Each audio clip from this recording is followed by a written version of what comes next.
Buenos días. Buenos días. ¿Cómo ha estado? Pues bien, mire, a la expectativa. Le van a poner el micrófono. Ah, vaya, ok.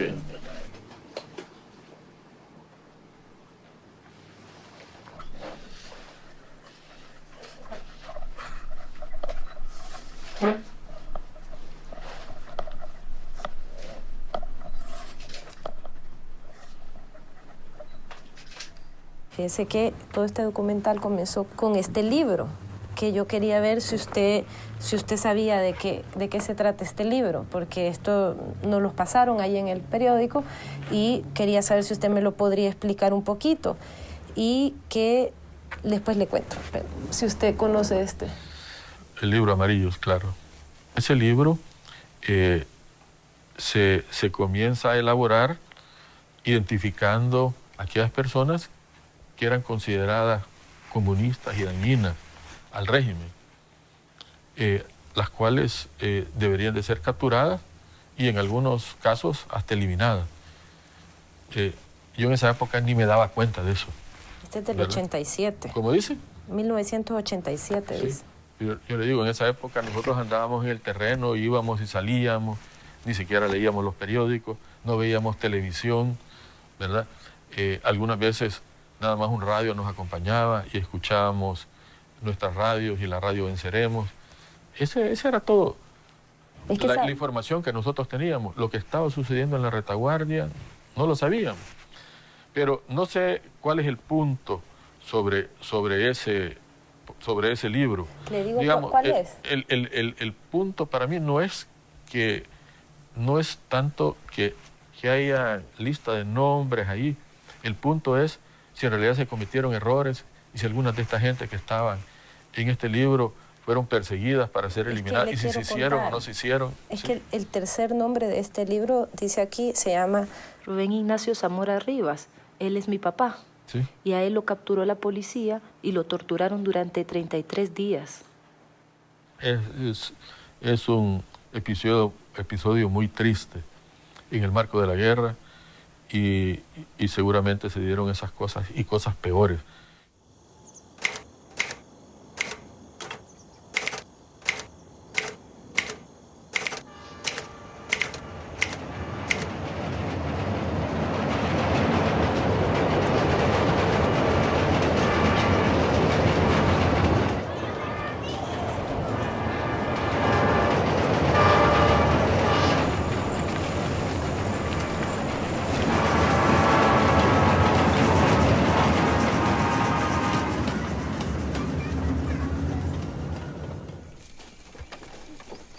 Adiós.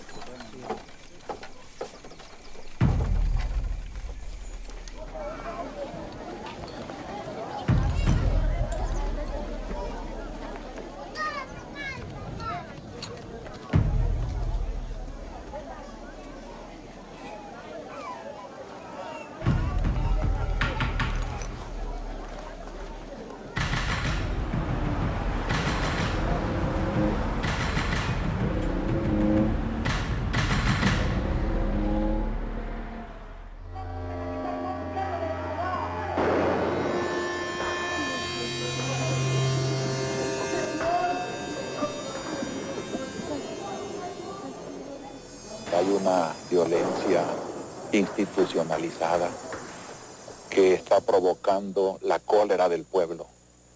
Allí se ve pues una violencia que es de la derecha, que es mantener sus privilegios, mantener la opresión. ¡Revolución a muerte! ¡El pueblo no vencerá! ¡Revolución a muerte! ¡El pueblo no vencerá!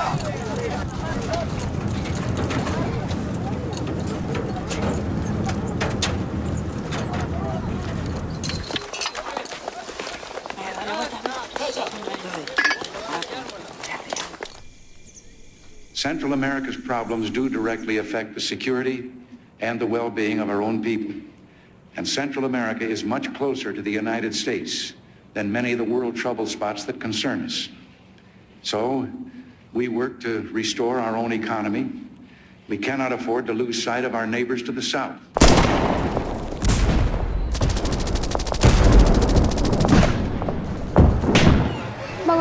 ayudar? Mucho fuego. Están tirando cañones 5 de 105 milímetros a la gente civil. Que aquí vienen unos pedazos de este.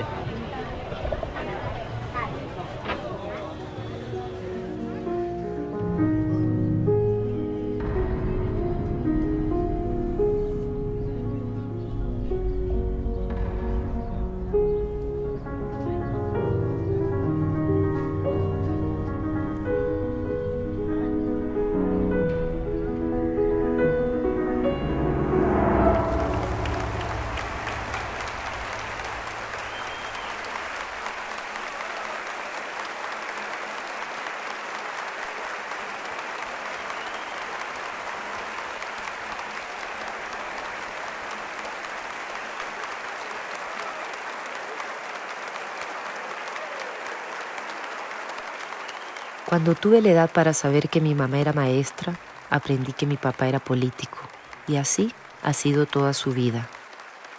Mi vida junto a él ha sido un vaivén de experiencias y sentimientos encontrados. Mi padre nunca me dio un libro de Marx, o me habló de Fidel, ni me dijo ellos son los malos, ellos son los buenos. Mi padre me dio libros de literatura, y mi criterio lo fui formando a través de las acciones de él y mi mamá.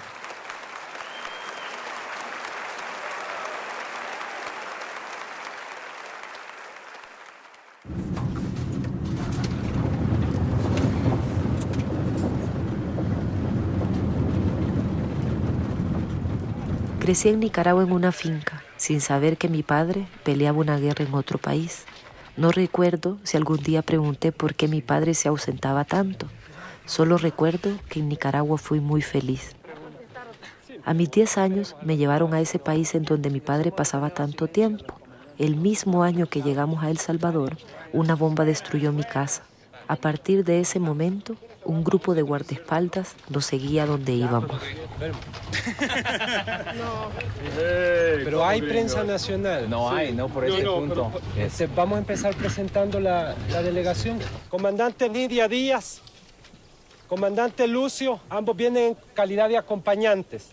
Y la delegación del FMLN-FDR está constituida por el compañero Facundo Guardado, el compañero comandante Fermán Cienfuegos, ambos por el FMLN, doctor Guillermo Ungo y un servidor Rubén Zamora por el FDR. Durante los años que mi madre estuvo viva, junté algunas piezas de mi retrato familiar en la guerra. Cada vez que íbamos las dos solas en el carro, aprovechaba para preguntarles detalles de su vida con mi papá durante esos años.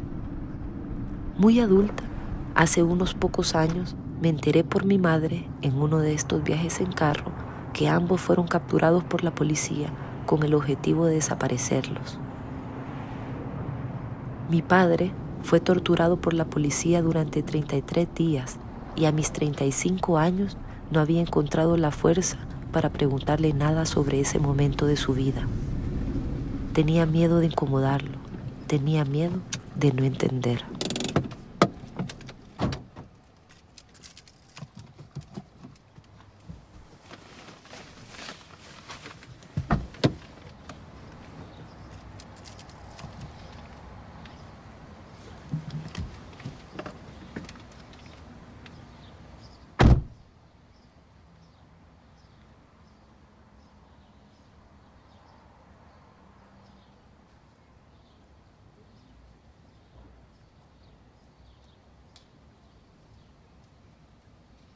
¿Tú quieres café? Sí. ¿Y los muchachos todos quieren café? Sí, ¿verdad? Sí, vamos a café a todos. ¿Y qué tal, papá? Mira, aquí vengo yo con una nueva. Ajá.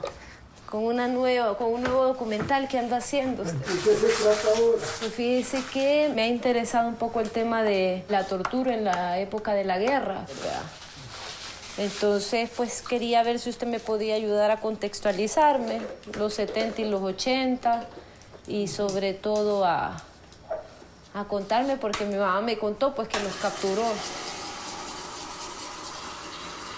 que los capturaron a ustedes, ¿verdad?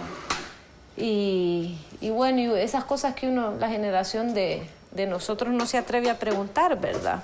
Por vergüenza, yo qué sé por qué uno no se atreve a preguntar esas cosas. Miren que no han puesto, es que usted no lo encendió. No lo encendí, pero no. Pero si quiere vamos a sentarnos allá. Yo creo que corté demasiado mango.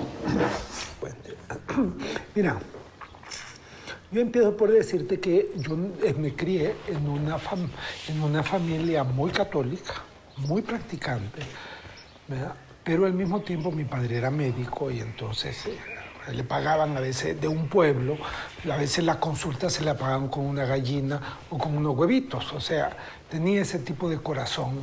Y ahí aprendimos mucho, o sea, y él insistía mucho en decirnos siempre, lo que tenemos no es de nosotros. Dios nos lo ha dado para que ayudemos a la gente. Esa era como su idea. Pero él no tenía idea política. Y yo me acuerdo que en la parroquia, ayudándole al padre, empezamos a hacer que teníamos que hacer algo por los pobres. Y entonces nos ocurrió que teníamos que hacer unas cooperativas para que los campesinos pudieran comprar por mayor, para que les saliera más barato el abono y todas las cosas que y los instrumentos. Y aquello andábamos organizando, nosotros felices, los católicos, ¿verdad? Y en eso la guardia nos empezó a perseguir. Entonces nos reunimos y dijimos, pero esto no puede ser. Nosotros al contrario, si la mejor forma de luchar contra el comunismo es hacer cooperativas, ¿verdad? O sea, era una perspectiva católica de anticomunista, ¿verdad? Y entonces decidimos ir a platicar con el director de la Guardia Nacional de Cojutepec, que era mi pueblo. Y allá fuimos los cipotes, veamos, más o menos, pedimos cita, nos dio cita, nos sentamos con el señor de la guardia, le explicamos, le dijimos que éramos católicos, que nosotros estábamos haciendo esto para impedir que el comunismo entrara en esa parte y todo eso. Y el tipo se nos quedó viendo y no nos dijo nada, ni sí ni no, pero siguió peor, persiguiendo a los campesinos. Para mí esa fue mi primera lección de política. Por eso yo digo que el que primero me empujó a mí a la política fue la Guardia Nacional. Y fue mi primer profesor. Yo lo que hice fue, estaba en la democracia cristiana, ellos lo sabían claramente.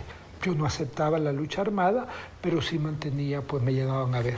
Claro. Y no solo a verme.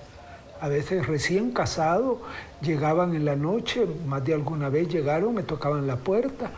Y era la Lil, Joaquín, cualquiera de ellos eran los dirigentes. Rubén, no tengo dónde quedarme por la noche. Me agarró la noche y no tengo eso. Andar caminando de noche. En ese comedor, mi madre me contó muchísimas historias de la familia durante los 12 años que duró la guerra en El Salvador. En ese comedor un día me dijo, anda, pregúntale a tu papá que te cuente qué pasó durante su captura. Yo le dije que aún no sabía cómo hacerlo, que aún no estaba preparada, pero luego, en medio de este documental, murió mi mamá y tuve la necesidad de saber. En esa plática, mi papá me contó por qué optó en el conflicto armado por no tomar las armas y apostarle a la vía política. En un inicio, me dijo que no era necesario contar su captura y tortura, pues lo que él había vivido no se comparaba con lo que le habían hecho a otros salvadoreños. Él me pidió que escuchara otras historias. Así fui y busqué a otros torturados. El que caía en manos de la policía tenía alguna posibilidad de salir, en mi caso. El que caía en manos de la guardia se le disminuían las posibilidades. El que caía en manos de la hacienda ya sabíamos que eso era horrible y era muerte. Ya se sabía. Por ejemplo, el escuadrón de la muerte que asesina a mi hermano, ¿verdad?, en su casa, era el escuadrón que manejaba la policía de Hacienda. O la línea de la represión tiende a superar a los otros en velocidad y en brutalidad. ¿Por qué? Porque los medios con que ellos contaban, el apoyo de Estados Unidos, las armas, el dinero del Estado, por supuesto que permitía para ellos un desarrollo.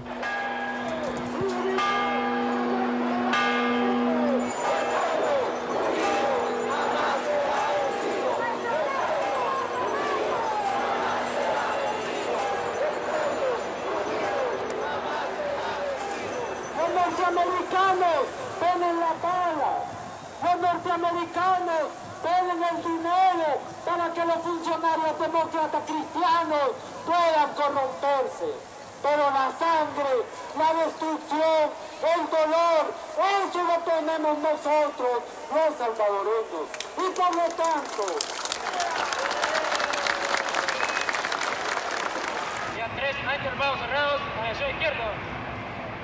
These officer cadets from Honduras and Nicaragua are in the middle of a 40-week course patterned along the lines of service schools in the United States, designed to teach them the U.S. way of waging war. Hence the importance attached to the Command and Staff course at the School of the Americas. In recognition of the increasing communist threat in Latin America, it says, the department provides instruction in every aspect of counter-insurgency operations. ¡Alto! ¡Hay armas escondidas aquí! ¡No van a entrar a la iglesia! Voy a entrar a su iglesia ahora. Voy a registrar bien por afuera.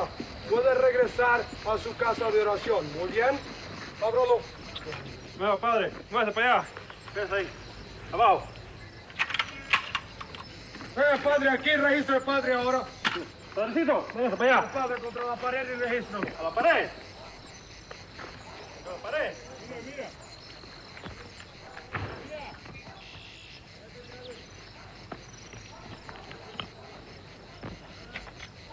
Muy bien, entramos ahí. ¡Uy! ¡Oh! Aquí en la zona de Estados Unidos, pues Estados Unidos empujando eso, entrenándolos incluso en tortura, y los militares, para aplastar a la insurgencia, lo ocupan sistemas indiscriminados, que son los que conocen. ¿Verdad? Entonces la gente... ¿Qué son estos sistemas? Torturar, matar y meter a la gente presa. General, nos estamos aproximando ya al cambio de gobierno. Usted, como ministro de Defensa, que ha sido los últimos 6 años, ¿cómo percibe que se va a producir este cambio? ¿Qué impacto va a tener en la vida del país, sobre todo cuando hay una guerra? El presidente electo, licenciado Cristiani, está tomando contacto directamente con la Fuerza Armada. Nosotros le estamos haciendo una exposición muy amplia que va desde lo que éramos hace 8 años, los logros que hemos obtenido. Nosotros creemos que el gobierno va a tener mucho éxito, el futuro gobierno, si logra mantener la Fuerza Armada tal como es en este momento, una Fuerza Armada profesional que esté completamente al margen de la política partidarista y que esté empeñada en su esfuerzo para luchar contra la subversión. Al general Vides Casanova lo mencionaron todos mis personajes como el hombre que daba la orden de torturar. Este general, al terminar la guerra y su periodo como ministro de Defensa, se fue a refugiar a los Estados Unidos. Mientras lo buscaba, se dio la gran coincidencia con el momento en que los Estados Unidos deportó a este general a su país, El Salvador. ¿Dónde están mis amigos, mis compañeros, mis familiares? Al general se le demostró en los Estados Unidos que durante su periodo como ministro de Defensa en la Guerra Civil salvadoreña estuvo involucrado en innumerables crímenes de lesa humanidad. Ahorita hay que seguir el juicio que el sistema judicial tiene que escuchar, porque no podemos tener otro asesino más al lado. Mientras esperaba al general en el aeropuerto, conocí al doctor Romagosa y a Nery González, quienes fueron torturados bajo el régimen de este hombre. ¡Justicia! ¡Justicia! ¿Dónde están? ¿Dónde están? ¿Dónde están? Las tortugonas, las hembras son las grandotas. Todos son machos, creo. Cuando llueve, mira, son 10 tortugas, 15 tortugas y todos siguiendo a la hembra, a la grandota. De chiquita, digamos esta. Este candado, mira. Todas y casi todas son a mí, por eso me gustan, porque cuidarlas porque están en periodo de extinción. Estas que tienen estas rueditas así, ¿ve? O hay otras que son rayas. Pero esta, mira el color. Doctor, ¿y si a su clínica hubiera llegado el general Vides Casanova a pedir una consulta? Creo que si hubiera llegado Vides Casanova también a pedir consulta, como llegó ese guardia a pedirme consulta, creo que también le hubiera dado atención. Tal vez hubiéramos platicado y podemos platicar algún día, pero ya es otro nivel. Tal vez yo no estaba en contra de la persona, sino el posición que tuvo. y lo que hizo, y lo que pudo haber detenido y no lo hizo. Yo creo que primero soy médico, antes de ser un torturado.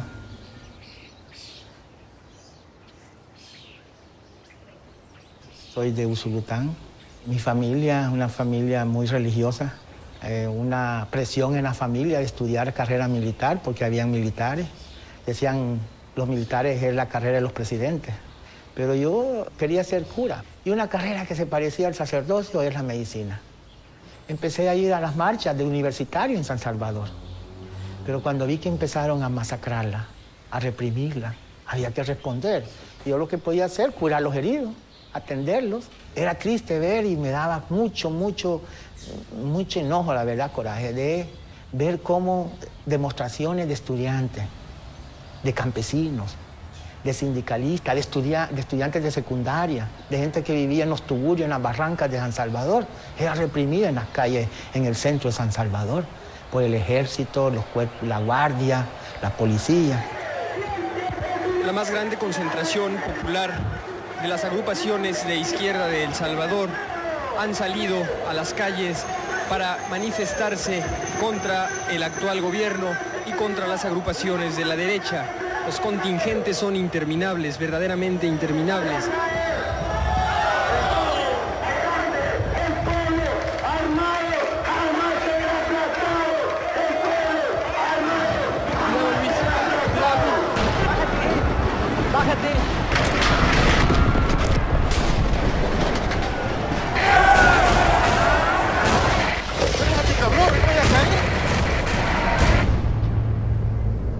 No matarás.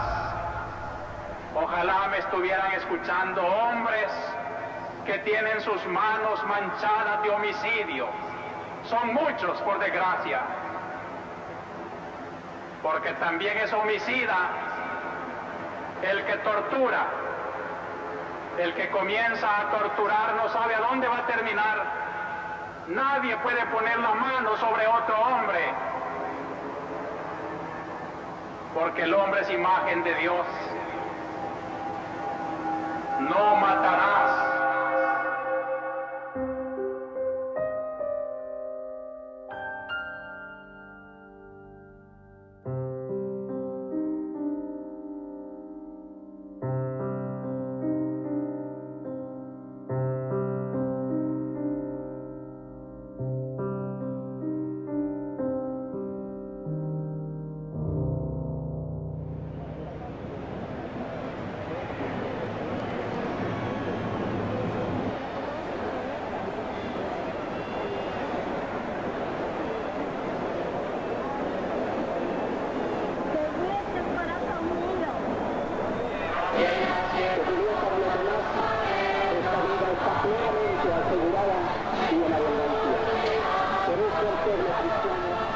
Aquí estamos, frente a la catedral.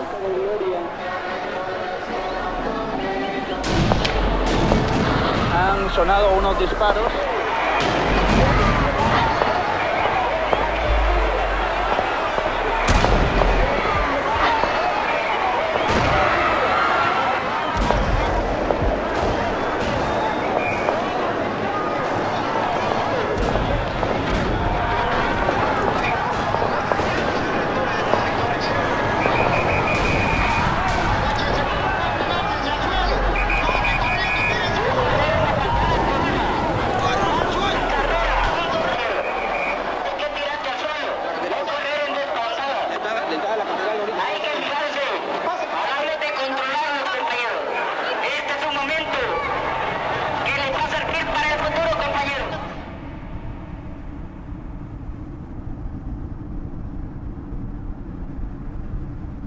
Allí exactamente estaba el basurero más grande de humanos donde tiraban a los cadáveres la Guardia Nacional. Y por aquí vamos a pasar un pedazo de la línea del tren y allí ese era el otro basurero también. Ahí este de acá había el otro, en este de acá para adentro. O sea, aquí toda esta parte de acá era el otro basurero humano grueso que había en el cual aparecieron muchos cadáveres. Entonces sí recuerdo que en este fue que a mí me tiraron de la línea, sí. y ahí es donde nos encontraron.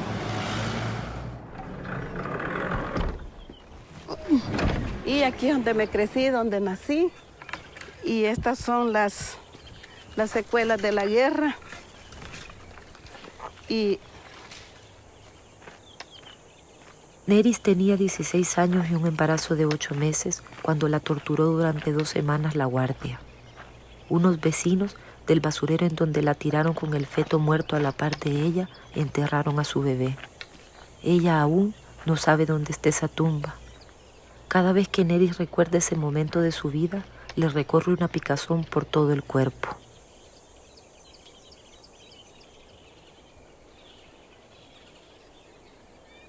Mi delito fue organizar la población en comunidades de base y ser una catequista para poder hablar de nuestros problemas sociales en cada comunidad. Yo no sabía ni que era guerrillero ni que era subversivo. Ni siquiera sabía que torturaban. Solo sabía que sí, la guardia sacaba un montón de gentes porque andaban en los movimientos sociales, pero no sabíamos por qué tenían que matarnos. Y en ese tiempo el director de la Guardia Nacional era Carlos Vides Casanova.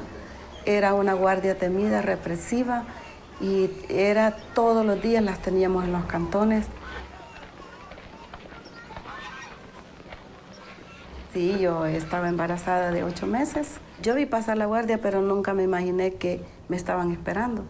Cuando yo venía con mis compras, me agarran de aquí del brazo, un guardia de aquí, el otro acá.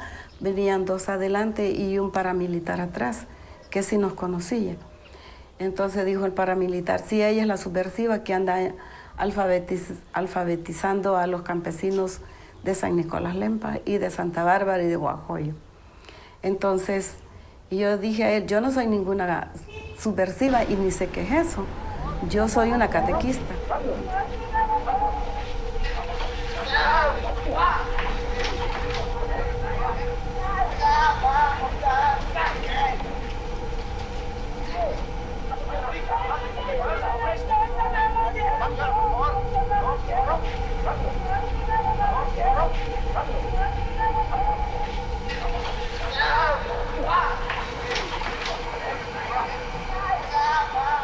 Ahí me dejaron 2 semanas violándome, torturándome día y noche. En la noche, en medio de los ratones que se comían los miembros, los gusanos. Y me hicieron choques eléctricos, me pusieron la capucha, me quitaron mis uñas.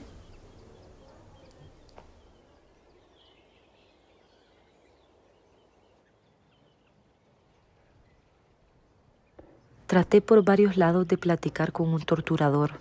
Todos se habían vuelto cristianos y no querían recordar ese momento de su vida. Todos me explicaron que ya habían olvidado todo y que ahora eran buenos, que eran personas de Dios. Logré convencer a uno, pero me pidió que no mostrara su rostro. No me preocupé. Su rostro es como el de cualquiera. Trabaja en un lugar común, rodeado de muchos hombres y mujeres que en algún momento pensó que merecían ser torturados.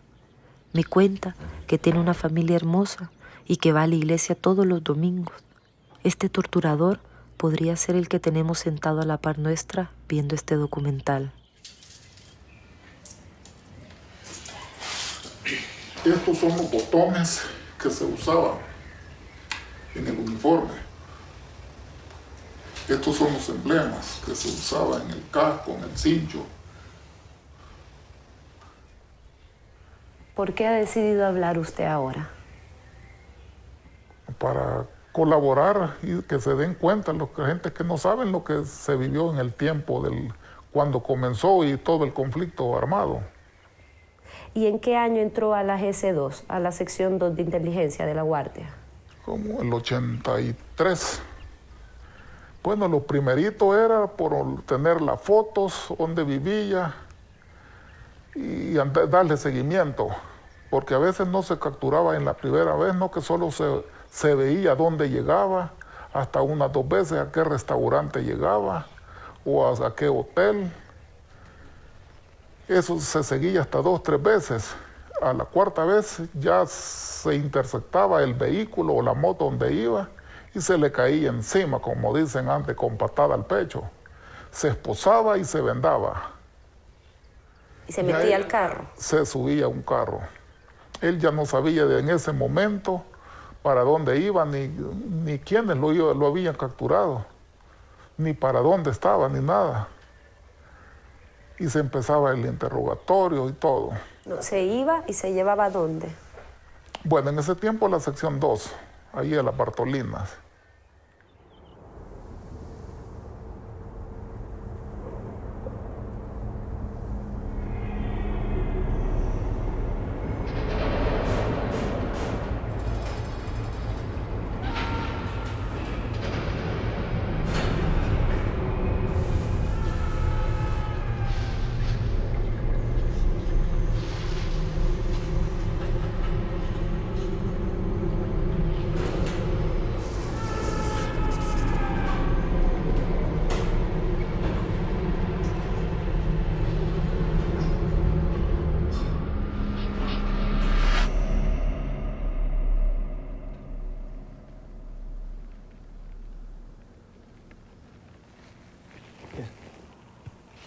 Después pueden verlos también ahí, ¿no? Ya nos vamos a poner a escanear eso. De acuerdo. Mi nombre es Miguel Ángel Rogel Montenegro. Nos encontramos en el Centro de la Memoria Histórica de la Comisión de Derechos Humanos de El Salvador. El Centro de la Memoria Histórica... Llegué a la CNDH en busca de fotos, testimonios, videos sobre torturados. Llegué a buscar imágenes de la guerra. Llegué a buscar información sobre mi padre. Y me encontré con Miguel. Miguel fue capturado y torturado durante 10 días por la Policía de Hacienda por trabajar en la Comisión de Derechos Humanos, de la cual ahora es director. Le pregunté si podía contar su historia que se parecía a la de mi padre, y él aceptó.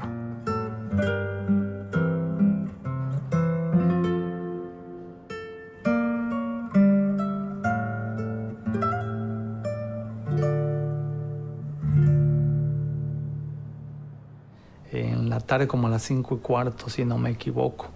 Caminamos la cuadra de aquí hasta ahora donde está la Universidad Pedagógica, que entonces era la Volkswagen ahí, y ahí había una parada de buses, y nosotros vimos, Reinaldo se adelantó, ¿verdad? Se adelantó y yo venía limpiando mis anteojos, me quité los anteojos. A todo esto dije yo, no pasa nada, pues, ¿verdad? Pero en eso, cuando volteé a ver hacia atrás, yo solo pude ver la gente esperando el bus, ¿verdad? El bus, y cuando vi, venían 2 vehículos a una gran velocidad, ¿verdad? Un carro que cabal, cuando volteé a ver, agarraron a Reinaldo y lo agarraron del pelo. Y el otro vehículo y otros, yo traté de regresar y correr. Cuando yo quise correr, como corrí como unos cuantos pasos, me agarraron, ¿cómo se llama? 2 sujetos también, de civil, por supuesto de civil.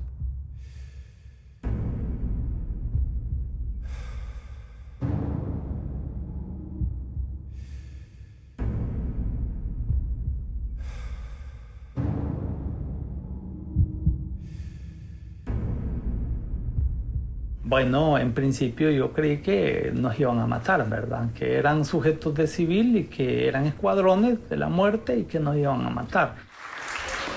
Nuestro pueblo tiene 2 grandes ventajas. La primera es que sabe trabajar. Y eso se reconoce en todas partes del mundo. Pero la segunda, y esta quizás es tan importante como la primera, es que somos un país donde los pobres se organizan y se organizan rápidamente. Y ahí está nuestra ventaja, y ahí está nuestro poder. Entonces, para que me cuente un poco mejor cómo fue esa vez, o sea, qué es lo que usted, qué era usted para que usted lo atrape. Eso fue en el 79. No, eso fue en el 77. Que los atraparon a mi mamá sí. Y a usted. Yo ya llevaba mi récord, hija, porque Sí, yo ya. había estado varias veces en manos de estos señores, pero esta fue la primera vez en que nos agarraban a los 2 solos. Y bueno, nos llevaron a la policía, nos tuvieron un gran rato ya amarrados, los dos sentados en el suelo, y ya luego nos separaron. Y a mí me llevaron, pues ya, yo no sé dónde llevaron a María Esther, pues, pero a mí me llevaron a una de las celdas que habían en la parte superior del edificio de la Policía Central, que era una celda adentro de otra celda. Ya nos quitaron la ropa y ahí ya eso era una seña de que tú ibas a ser desaparecido, ¿ves? A mí me sacaban, para interrogación, me sacaban vendado, o sea, caminaba por un pasillo y de ahí bajaba unas escaleras que eran de madera. Eso es lo raro, o sea, que a mí me llevaban por algún lugar raro, porque el edificio ese es de cemento, pero eran unas escaleras de madera que luego bajaban, luego subían y luego ya me llevaban al lugar de donde hacían el interrogatorio, pues.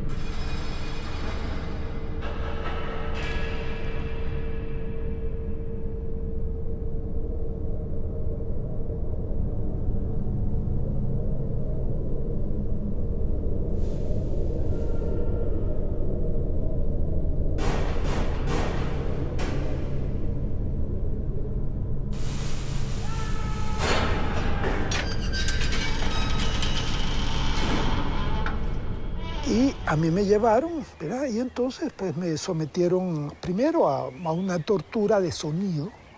O sea, estaba amarrado, por supuesto, en una esquina con unos bafles de este porte a los dos lados, así como una cuarta del oído. Y entonces ponían una música como que fuera de estas músicas ultramodernas, clásicas, ¿verdad? De Stockhausen o de alguno de estos autores modernos, pero a un fuerte volumen.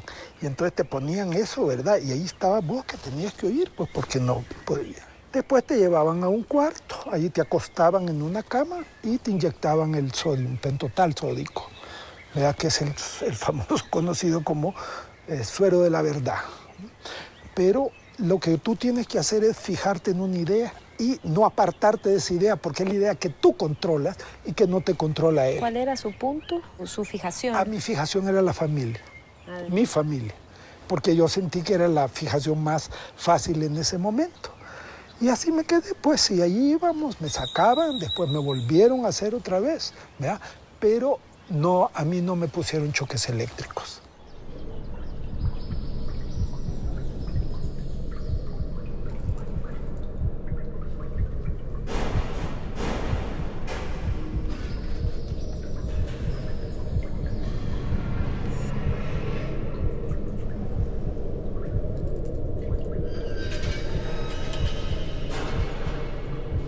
Pasas horas y horas solo y en lo oscuro. Y vos tenés que empezar a dar vuelta, pues, tu cabeza. Y yo empecé a pensar, fíjate, bueno, ¿y por qué estoy aquí? Esa era mi pregunta, ¿verdad? Y empecé, bueno, yo estoy aquí porque soy un luchador a favor de la democracia y del cambio social y toda mi pila intelectual, ¿verdad?, de profesor universitario. Pero aquello no me satisfacía mucho, te digo honestamente, ¿verdad? Hasta que iba pensando en otra cosa, ¿verdad? Porque mis papás, como me educaron, ¿verdad?, que tenía que servir a los demás. Y yo solo me discutía, ¿verdad?, ¿por qué estoy aquí, verdad? Pues en vez de darme la respuesta evidente, estos imbéciles me tienen aquí metido, pero ¿por qué a mí? ¿Ves? Subsistía la pregunta. No es porque sean malos ellos, no, ¿por qué a mí? Hasta que en un momento yo llegué a una conclusión, fíjate, y es que yo estoy allí porque soy cristiano. Porque si soy cristiano, tengo que cumplir con el lenguaje, el mensaje de Cristo, que es la bienaventuranza. O sea, atender al herido, al desposeído, apoyarlo, ayudarle a los que están mal, pues. Y como eso es lo que yo estoy haciendo y por eso me tienen aquí. Entonces, porque soy cristiano, me han metido aquí. Como don lo pedimos con oraciones constantes y perseverantes. Como conquista tenemos que hacer algo para terminar con la guerra y por vivir como hermanos.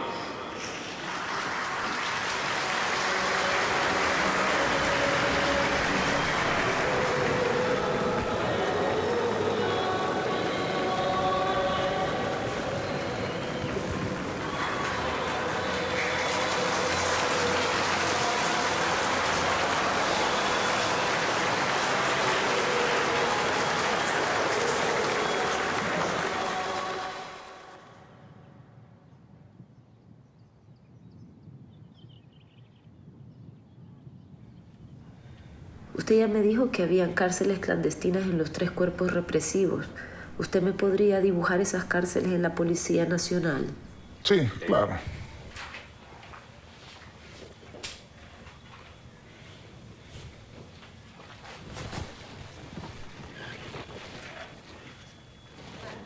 Policía Nacional. La misma aquí, la entrada. Así, aquí todo es todo el edificio, grande, como de 3 plantas. Aquí abajo del edificio habían Bartolinas que solo cabía una persona.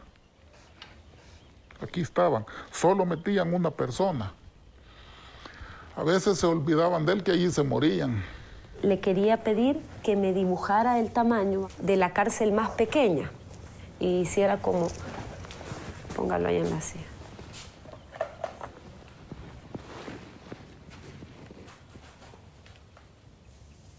¿A dónde se la dibujo? Ahí dibuje. La más pequeña. Sí.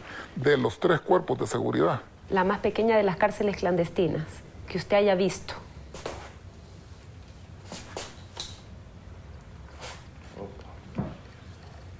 Ahí agárrela, no importa. En la bolsa, métala.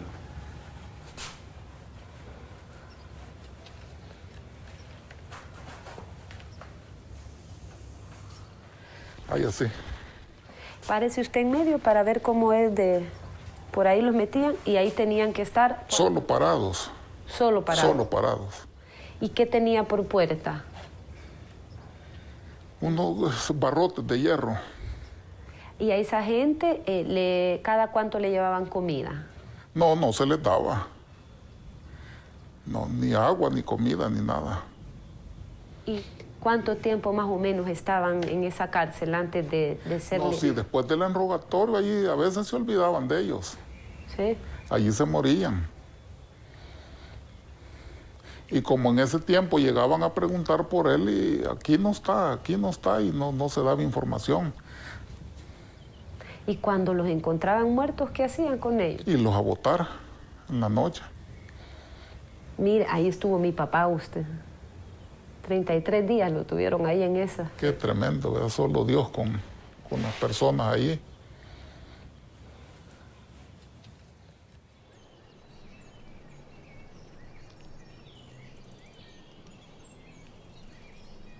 Pues ahí nos tenían, ¿verdad? Y de allí, solo una vez una cosa que me pasó curiosísima, ¿verdad? Cómo cambian las percepciones cuando uno está en esa situación, ¿verdad?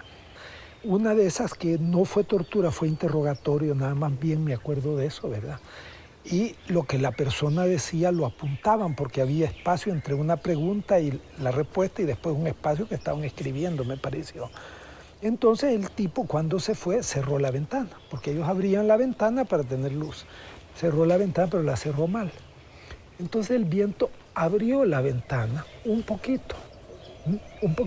Yo me acuerdo de estar como idiota, parado enfrente de mi barrote, viendo la ventana, ¿verdad? Ay, que no se cierre, que no se cierre. Y el maldito viento hacía... Y no, ni la cerraba ni la abría.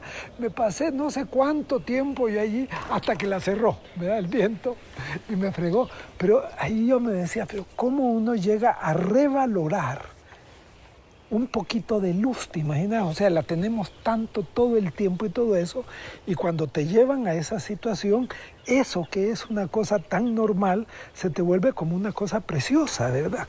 Es impresionante.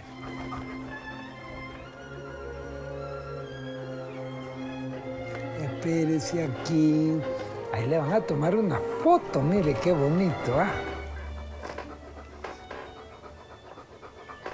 No se va a echar. Has andado en el monte, está lleno de mozotes, mira. Ya, lleno de mozotes. Siempre lo admiré.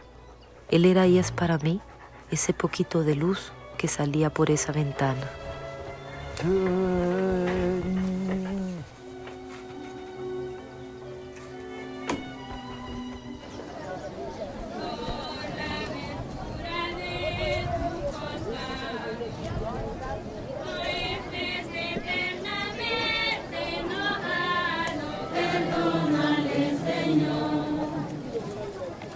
que en una de estas brigadas que realizamos nos avisaron que había un herido en Arcatao.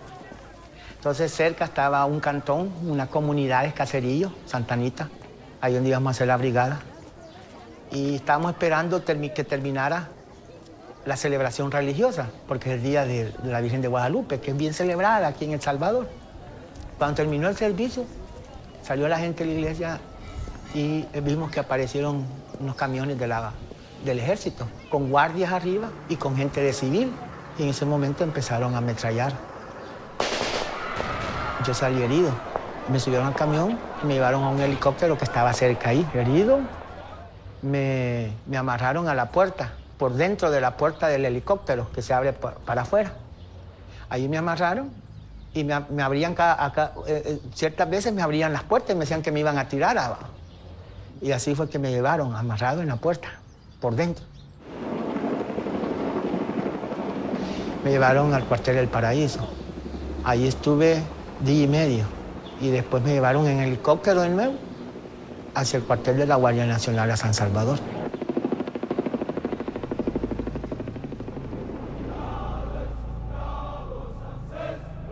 Y ahí me llevaron a un cuarto enfrente de la cancha de fútbol que había en el edificio donde estaban las oficinas del director de la Guardia Nacional.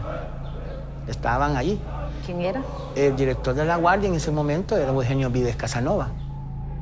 De ahí empezaron las torturas. Con férrea voluntad de vencer, cerros y montañas, sumisos se vuelven a sus pies. Cada vez las torturas eran más intensas. A veces eran muy seguidas en el día, a veces unas 2 o 3 veces nada más al día. No me daban alimentos. A veces llevaban 2 tortillas heladas con un poco de frijoles. Ahí pasé la Navidad, primera Navidad fuera de mi familia, mi hija recién nacida, mis padres no sabían dónde yo estaba. Y esa noche fueron las peores, la noche de Navidad y 31, porque estaban borrachos y llegaban borrachos a torturar. Y era lo peor, pues, porque eran más sanguinarios.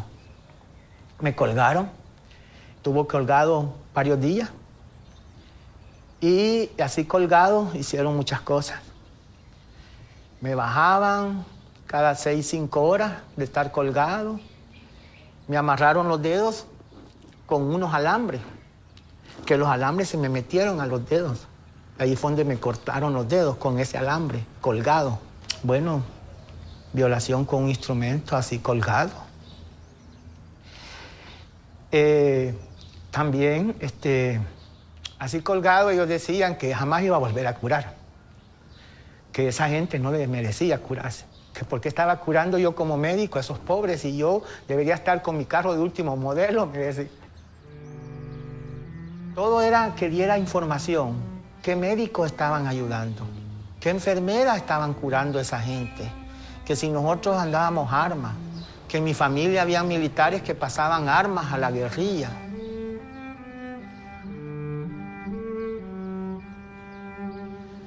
Una noche llegaron y colgado me dispararon en el brazo izquierdo, decían por ser izquierdista y que nunca iba a curar y la verdad que así fue. Y eso me ha limitado a mis movimientos finos y peor es dar una puntada.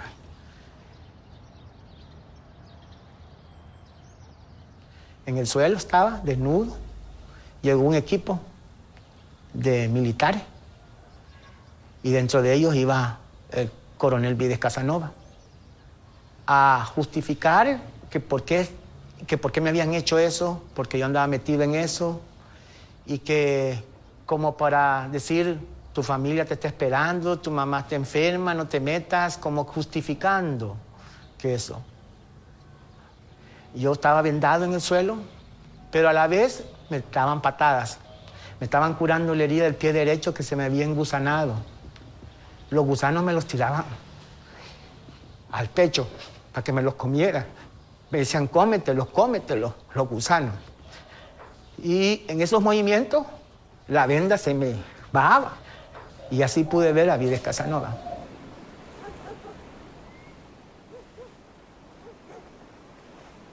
Romagosa me contó que una vez atendiendo a un soldado en su clínica en Estados Unidos, había reconocido a su torturador.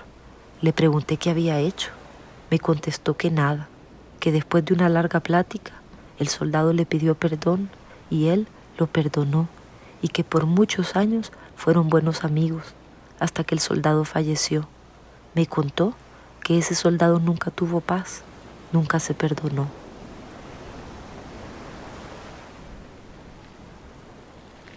Para mí, dejar mi pueblo, mi país, fue lo más difícil. Salir escondido, como un criminal, en medio de cebollas. Estos procesos que donde he hablado, he participado, me ha ayudado a superar. Me han ayudado a sentirme que lo que me quisieron quitar no pudieron sacarlo. Y que sigo en lo que yo quería hacer.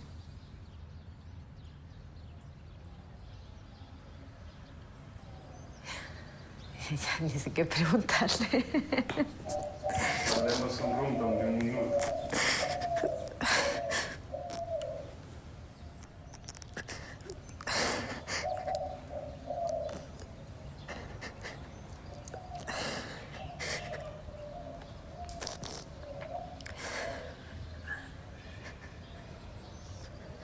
Lo siento. No. Es que ya escuché muchas historias. Y a uno le afecta, creo yo, ¿verdad? Ay.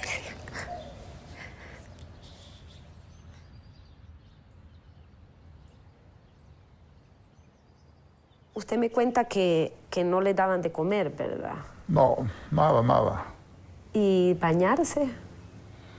En esa Bartolina había que les caía un poquito de agua, nomás permanente. O sea, que ellos estaban sobre... En lo mojado. ¿Y qué les pasaba a esa gente?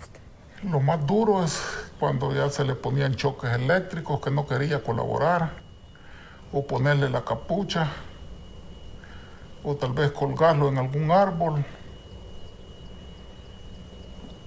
Eso fue lo más duro, ¿verdad? Porque a veces eran mujeres y no se les tenía, pues sí, por ser mujer, un tipo de lástima, de torturarla. A veces se metían también en una pila de agua. Hasta que se estaban ahogando se sacaban. Se escuchaba gritos, pero ya en la madrugada lo que hacían poner unos aparatos fuertes con música para que los vecinos de esa lomita no escucharan los gritos que pegaban. Mire, y estas personas que capturaba la S2, ¿algunas las dejaban libres o la mayoría no salían nunca de ahí? Muy raro que quedaran libres. Por mucho que colaboraran, después las mataban.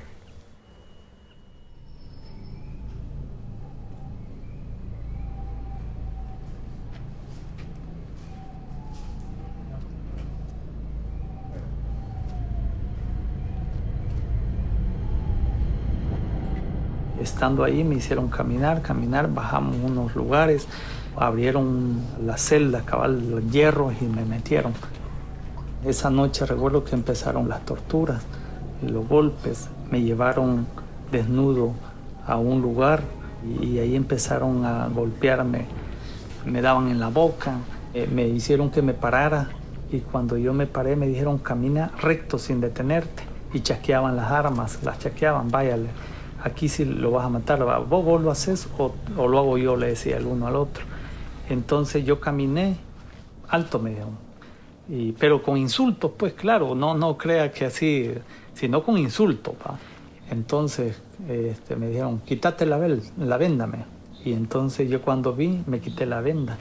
Claro, mis ojos estaban dañados, podía ver, pero pude apreciar perfectamente que al final era un pasillo largo. Y en ese pasillo solo había una pequeña ventanita hacia lo alto. Y en ella habían coágulos de sangre. Yo pude asegurar que eran coágulos de sangre, o sea, tirados en el suelo y en las paredes. Era sangre.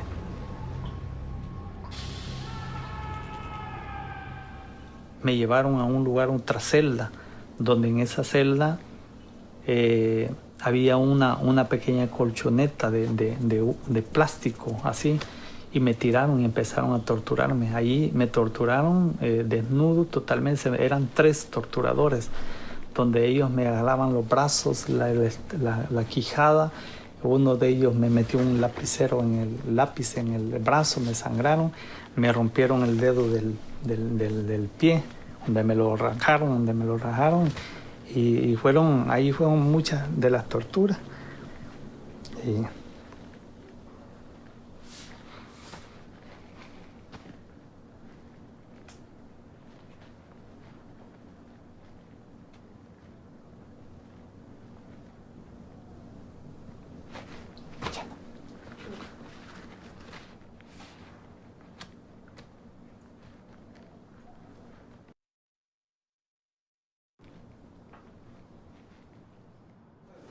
¿Usted trabajaba aquí? Yo trabajo aquí, sí. ¿En qué? Soy auxiliar de servicio. ¿Eso qué es? Que no lo entiendo. Bueno, hacer limpieza, ese es mi cargo dentro del instituto. Sería bueno que le preguntaran a estos señores si ellos están por el respeto a la ley o por el irrespeto a la ley. No creo yo que sea gente sana, que actúe con criterios saludables. Estos señores son subversivos. No quieren acatar las leyes, si no quieren imponer, es lógico. Es muy lógica la tendencia de estos señores. Coronel, ¿su nombre es? No les puedo dar nombre.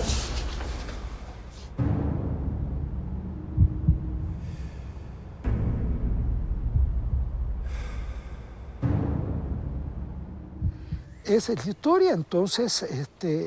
¿A usted lo sacaron a los 23 días? No, a los 23 días llegaron, me llevaron mi ropa, me la pusieron, me dicen, ¿vistas? Dije yo, qué alegre. Ay. O aquí me llevan ya a acabarme, ¿verdad? Esto es lo uno o lo otro, ¿verdad? O voy para arriba o voy para abajo, para el hoyo.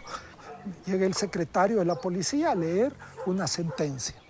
Yo había sido sentenciado por desocupado, no tener oficio conocido y andar de vago en la calle. Yo me empecé a reír porque me parecía que tan surrealista, ¿verdad? Que el director de policía, que ahí estaba atendiendo con una seriedad impresionante, se enojó y me dijo, por favor, licenciado, ¿por qué usted se está riendo? Este es un acto serio. ¿Qué quiere? Le dije yo, ya me sentía gallón porque ya iba para afuera, ¿verdad? ¿Y qué quiere? Le dije yo.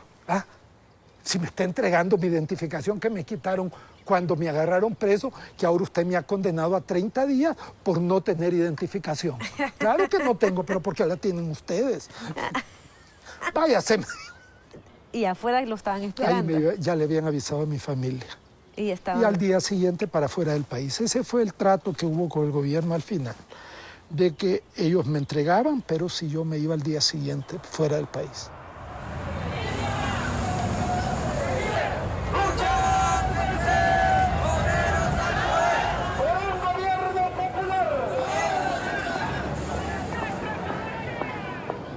El ya de por sí intrincado mosaico de la realidad político-social salvadoreña se ha visto enriquecido, se ha visto complejizado aún más con el retorno al país tras 7 años de exilio de los dirigentes del Frente Democrático Revolucionario, Guillermo Manuel Ungo y Rubén Zamora.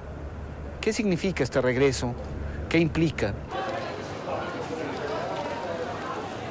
¡Esta es la amnistía, la única a la que yo me acojo! Después de 7 años de estar luchando por el cambio social y la democracia en nuestro país, pero haciéndolo desde el exilio, hoy continúo esa lucha con un espíritu todavía más fuerte porque me encuentro ya en mi patria y con mi gente. Lograr que en El Salvador, por la vía del diálogo y la negociación, pueda haber una paz con justicia y dignidad para todos los salvadoreños. Ese es el objetivo.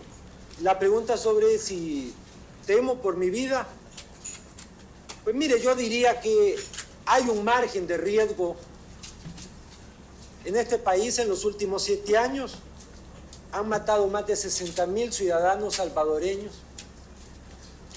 El 95 o algo más de ellos son no combatientes, es decir, civiles, como mi persona, que ha muerto asesinado. What is it that you would like the president-elect to say, and more importantly, do, that would give you some confidence that you could become a part of the process? Well, I think that the first thing that he has to do is to sit down at the table, to hear all the different sectors, to discuss with them, and there we will propose, for instance, that the army start to play its proper role. That means subordinated to the civilian government, and not as it is now, that the army is on top of the civilian government. That there has to be an unrestricted respect for human rights for everybody in the country. And this is the sort of thing that we would like to see in El Salvador for peace. Otherwise, the war will continue. Apenas comenzaba 1992, se daban por concluidas negociaciones para poner fin a una década de guerra. En esa mesa del piso 38 de las Naciones Unidas, con una informal solemnidad, se escribía la historia. Tras de abrazarse entre sí, guerrilla y gobierno ensayaban los primeros pasos de la reconciliación nacional. En esos abrazos estaba ya el germen de un nuevo país.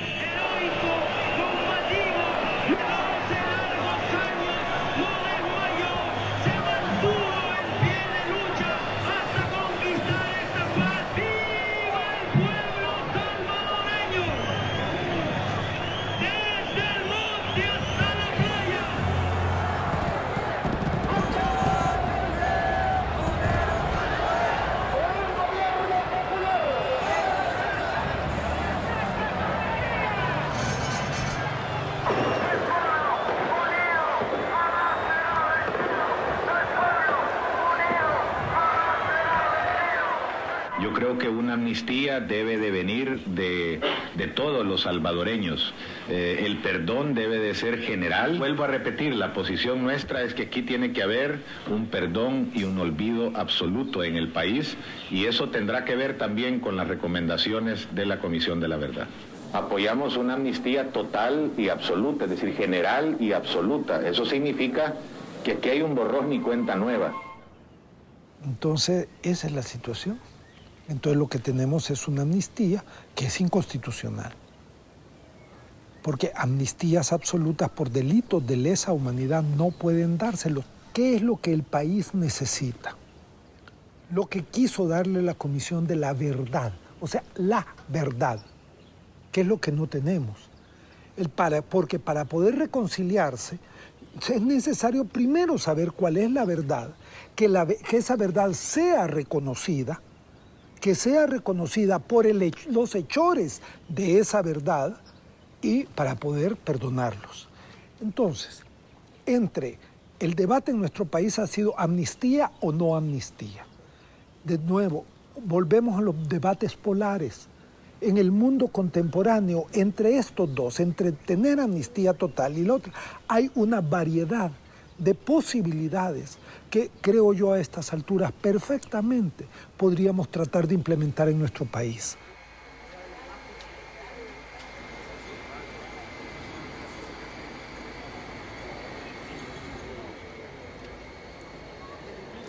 ¡Asesino! ¡Torturador! ¡Aquí estamos! ¡Asesino!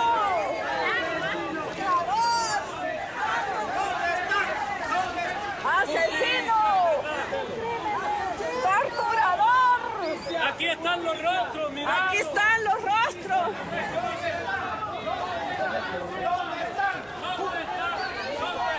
¡Justicia! ¡Justicia! ¡Asesino! ¡Asesino! ¡Asesino!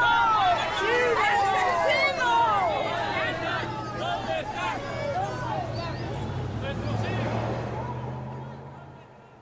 ¿Y por orden de quién? ¿Quién era el mando más alto que había en el momento en que usted estuvo en la guardia? Era un general. ¿Cómo se llamaba?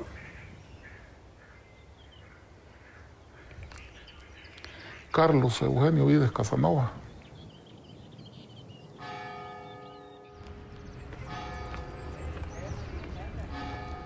Y aquí esta es la iglesia del Pilar, que ha sido testigo y fue testigo. La iglesia del Pilar fue testigo de tantas masacres y de capturas que hacía la Guardia Nacional. La Guardia Nacional estaba en aquella,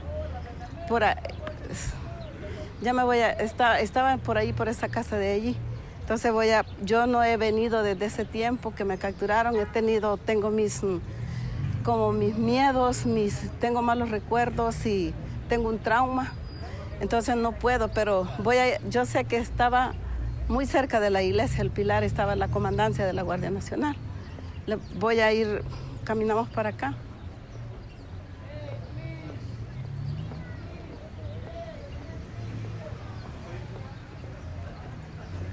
Y el mercado estaba por acá bien cerca, no sé si lo han movido ahora, pero sí, el mercado estaba a unos cuantos. Buenas tardes. Buenas tardes. Gracias. Entonces, vamos a ir rumbo al mercado.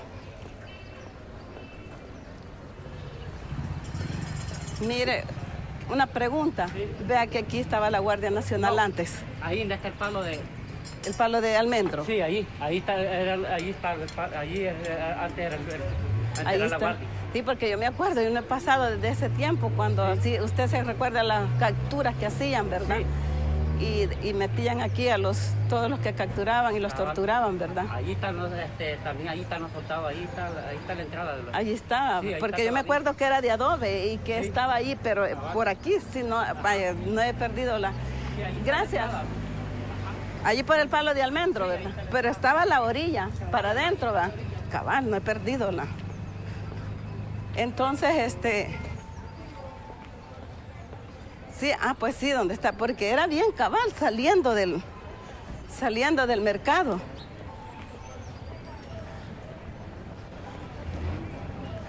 Entonces, pues sí, en esta de las... pues pero sí, yo creo que la casa la botó y todo eso. Buenas tardes. ¿Verdad que aquí era donde estaba la Guardia Nacional antes? Aquí, y todavía se mantiene esa casa. Y que aquí sí, siempre cuidamos con guías de reclutamiento de reserva. Aquellos que cuando quieren estar de alta son los que se vienen a anotar. Y puedo entrar a verla. Es que fíjese que allí me torturaron a mí. ¿Cómo es? En ese tiempo, la Guardia Nacional torturaba a la gente allí. Y yo venía saliendo de este mercado, porque el mercadito no lo han movido, siempre lo mantienen allí. Y yo quiero ver esa casa. ¿Me puede dar permiso? Le voy a decir al compañero, eso me dice. Solo quiero verla, sí. Pues exactamente. Esta parte de acá, a mí me da escalofrío, porque aquí, en esta puerta de acá, entraba uno, aquí era la oficina, y como bien les dije, aquí era la oficina, y de ahí te toman los datos y aquí deben de estar los cuartos de tortura. Exactamente. Cabal, salí yo no acá. Aquí habían unas pilas donde lo metían a uno a hacer la tortura. Y todo esto de acá. Sí, esto era. Ahí están todavía estas cosas. Mire, esto era las salas de tortura. Todo esto acá.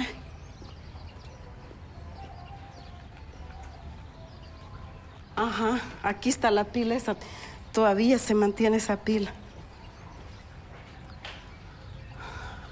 Aquí, mire, aquí tenían a los muchachos torturándolos con piedras en los penes acá. Todo esto era un mar de sangre. Y aquí lo metían a uno para hacerle el bowling water que decía la...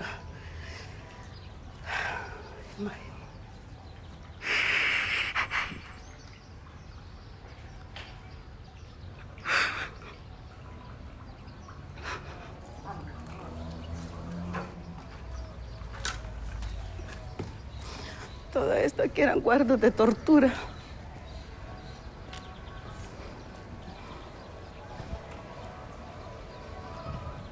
Todo esto acá.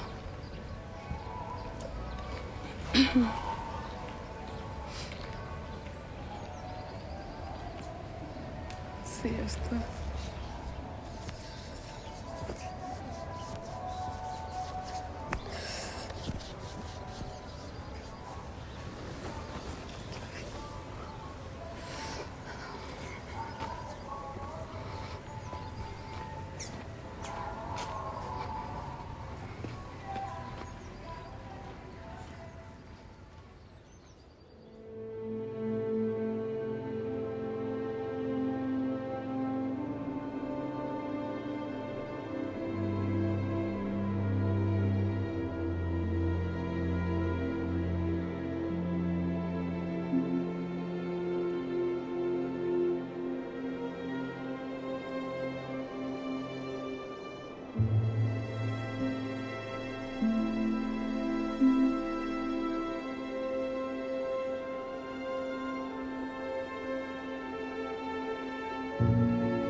¿Usted cree que todo eso que vivió está justificado o no? ¿Justificado cómo? Cuando me dicen... Las acciones que hizo usted del 80 al 90. ¿Cómo cuando me dice justificado? ¿Qué me da a entender ahí? Yo quería que me aclarara más. Sí, claro. Si usted cree que lo que hizo estuvo bien o cree que estuvo mal. Mire, si yo hice algo malo, no tuve la culpa yo.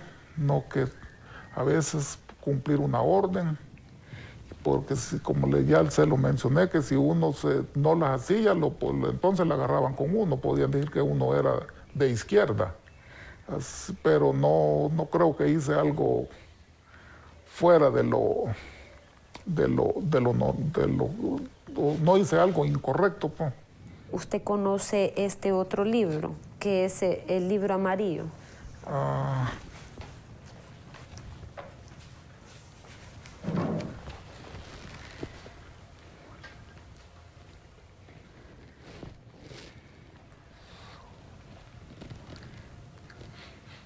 Sí, que antes ese tenía otro nombre.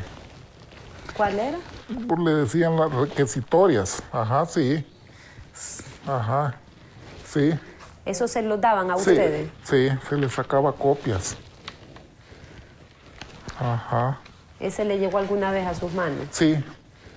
Todo el mundo lo andaba, que estaba de alta.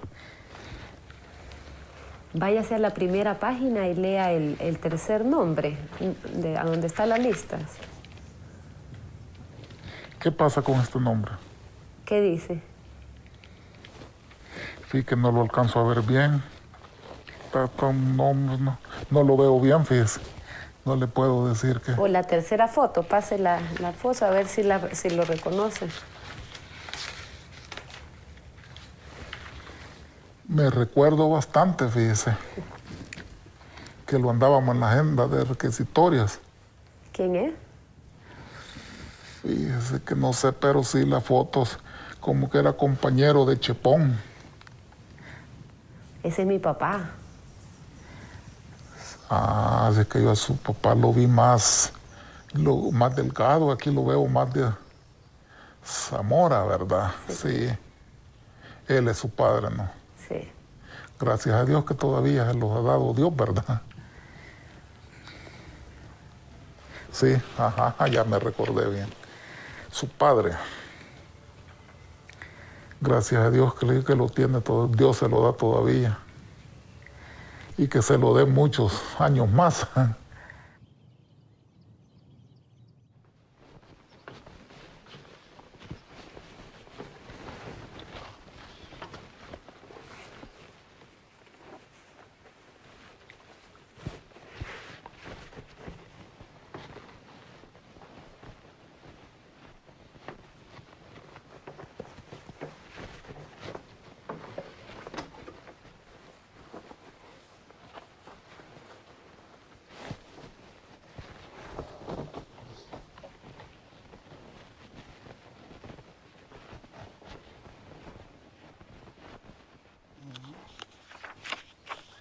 Aquí está, mira.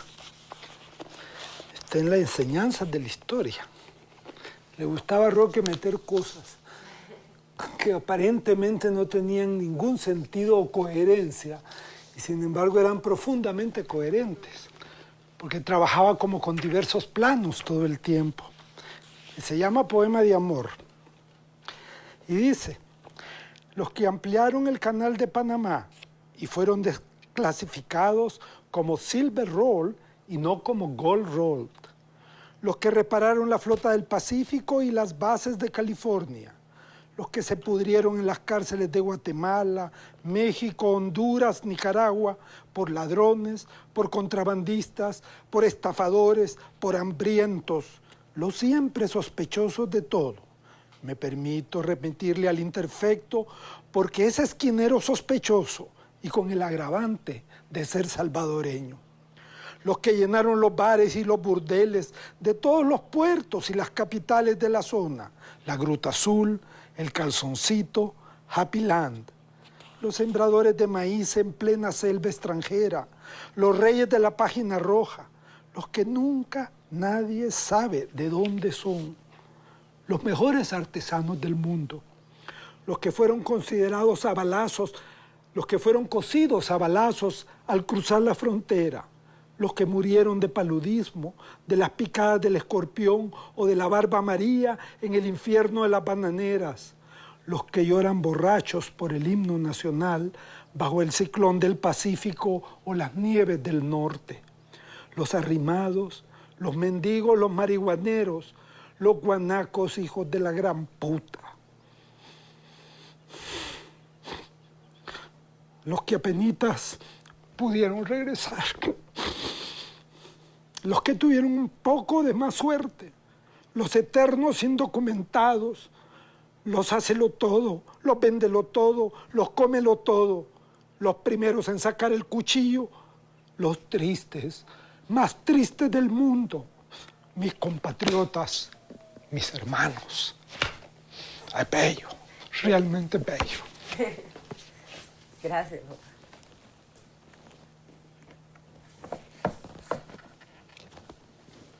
Y ahora voy para allá. Ay, debería dedicar a esos poemas. Son duros. ¿Qué, hijita? Ya estuvo, vaya, ya. Ay, pues ya Hoy me sí. hicieron llorar ustedes. No. Pero no estoy borracho, eso es lo más triste. Que salió de gratis.